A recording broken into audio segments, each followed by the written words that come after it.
अवधूत चिंतना श्री गुरुदेव दत्त. श्री स्वामी समर्थ. तुम्हा सगळ्यांचं या यूट्यूब चॅनलवर खूप खूप मनापासून स्वागत. स्वामी कृपेने तुमचा आजचा दिवस शुभ जाओ. स्वामी महाराज तुमच्या सर्व चांगल्या इच्छा पूर्ण करोत, हीच मी महाचरणी प्रार्थना करते आणि आजच्या व्हिडिओला सुरुवात करते. तर आजच्या व्हिडिओमध्ये आपण स्वामींचा अंगावर शहारे आणणारा एक भयान असा अनुभव बघणार आहोत. हा अनुभव शुभम दादांच्या आजोबांचा आहे. त्यांच्या शब्दात आजचा हा अनुभव आपण ऐकणार आहोत. तर चला या अनुभवाला सुरुवात करूया. तर ते दादा म्हणतात, ही घटना माझ्या आजोबांबरोबर घडली होती. बऱ्याच वर्षापूर्वीचा हा प्रसंग आहे. माझे आजोबा स्वामी समर्थांचे एक कट्टर भक्त होते. सदा त्यांच्या मुखी जय स्वामी समर्थ, श्री स्वामी समर्थ असा जप सुरू असायचा. या जपामुळे त्यांच्या आजूबाजूचे वातावरणसुद्धा नेहमी सकारात्मकतेने भरलेले असायचे.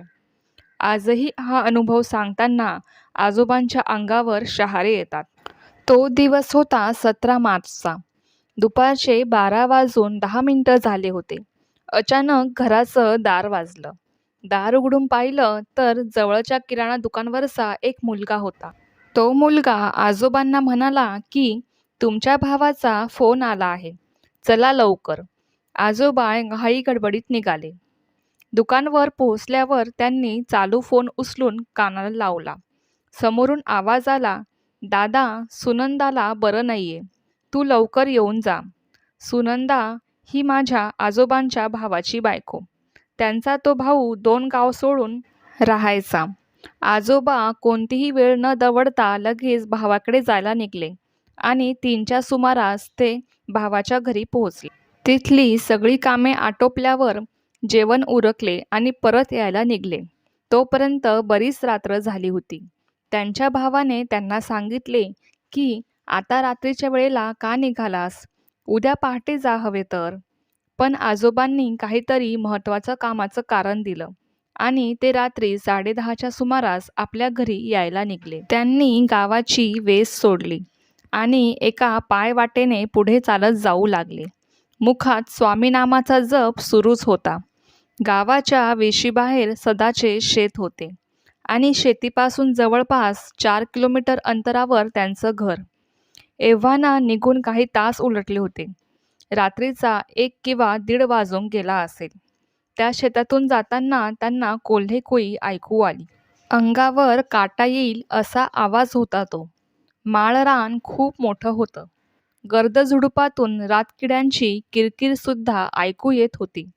त्यांनी अर्धे माळरान ही पार केले नसेल तितक्यात एका बाईच्या आवाजातील किंचाळी जोरात कानावर पडली. इतकी कर्णकर्कश किंचाळी त्या संपूर्ण माळरानात घुमली आणि त्यांना क्षणासाठी असे वाटले की आत्मा शरीर सोडून बाहेर येईल.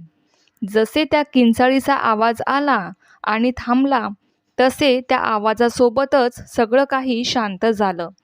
दूर होणारी कोल्हेकुई, रातकिड्यांची किरकिर, सगळे काही शांत झालं होतं. त्या माळरानावर एक भयान स्मशान शांतता पसरली होती. आजोबा घाबरून जागच्या जागी स्तब्ध झाले. त्यांच्या तोंडातून एकही शब्द बाहेर पडत नव्हता. तितक्यात त्यांचे लक्ष समोर गेले आणि होता नव्हता तो त्राणही आता संपला होता. कारण समोरच्या अंधारातून एक स्त्री सारखी भासणारी आकृती त्यांच्याकडे पळत येताना त्यांना दिसली होती. तिचा पळायचा वेग अतिसामान्य होता. मोकळी केस, हिरवी साडी जी जागोजागी फाटली होती, हातात चुडा भरला होता, डोक्यावर कुंकू आणि सभोवताली एक वेगळंच प्रकाशाचं वलय होतं. लांबून तरी ती एक सवाशीण वाटत होती. ती अतिशय वेगात त्यांच्या दिशेने आली आणि काही काळाच्या आत अंगातून आरपार निघून गेली. हा सगळा प्रकार अवघ्या काही क्षणात घडला की त्यांना समजायलाही वेळ मिळाला नाही. आजोबांनी झपाझप पावले टाकायला सुरुवात केली आणि त्या भागातून बाहेर पडण्याचा प्रयत्न करू लागले. पण कधी रडायचा तर कधी ओरडायचा आवाज यायचा. ते माळरान जणू संपतच नव्हते. तितक्यात ती त्यांच्यासमोर येऊन उभी राहिली. आजोबा तिला गयावया करू लागले. रडू लागले आणि सांगू लागले की सोड मला. त्या बाईने नकारार्थी मान हलवली. आजोबा डोळे मिटून स्वामींचे नाव घेऊ लागले. जसे त्यांनी डोळे उघडले त्यांना दूरवर एका औदुंबराच्या झाडाखाली एक दिवा दिसला. तो दिवा पाहताच त्यांनी पुन्हा जोरात स्वामींचा नावाचा जप करायला सुरुवात केली. तसे ती बाई जोरजोरात ओरडू लागली.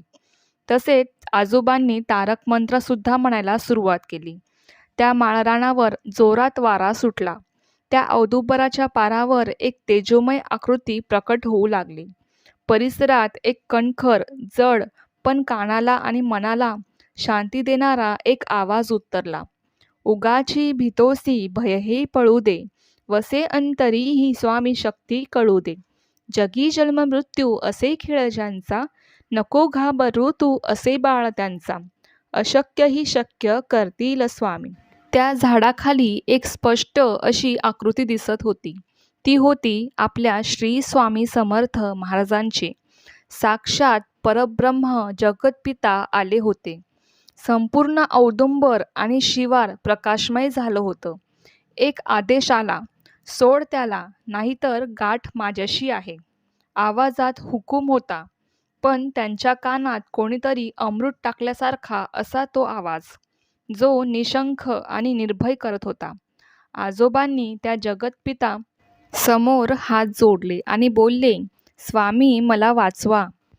तेवढ्यात प्रकाश इतका प्रखर होत वाढत गेला की त्या बाईच्या आत्म्याला तो सहन झाला नाही आणि त्यात ती विरून गेली.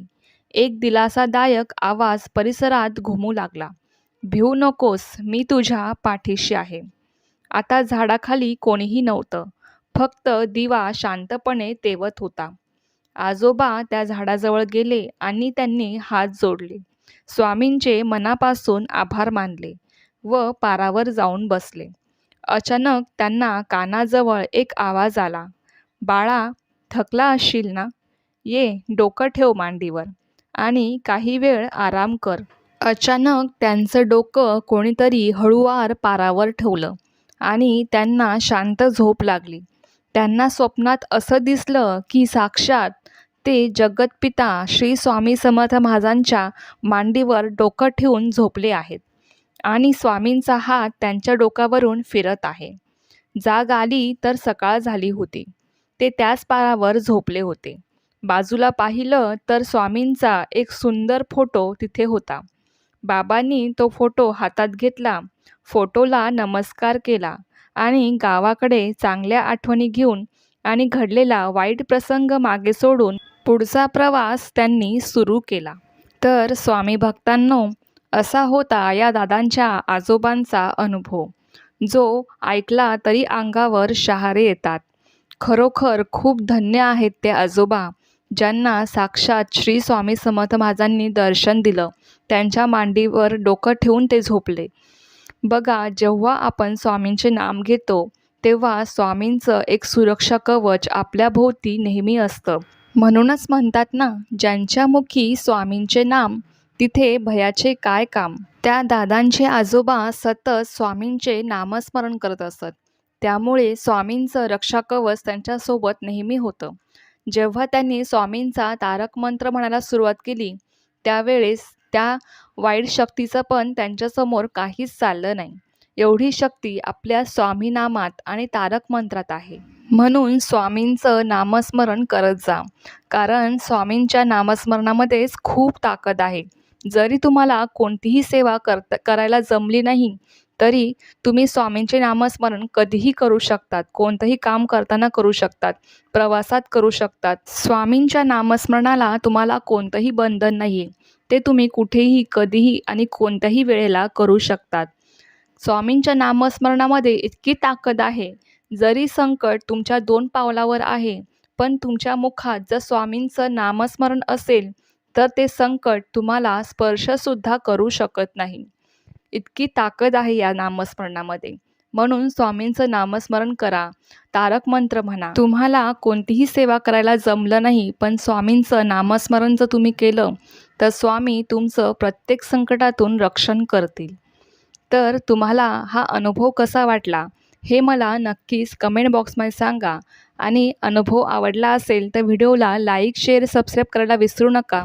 पुन्हा भेटू अशाच एका नवीन व्हिडिओसोबत. तोपर्यंत सर्वांना श्री स्वामी समर्थ. जय जय स्वामी समर्थ.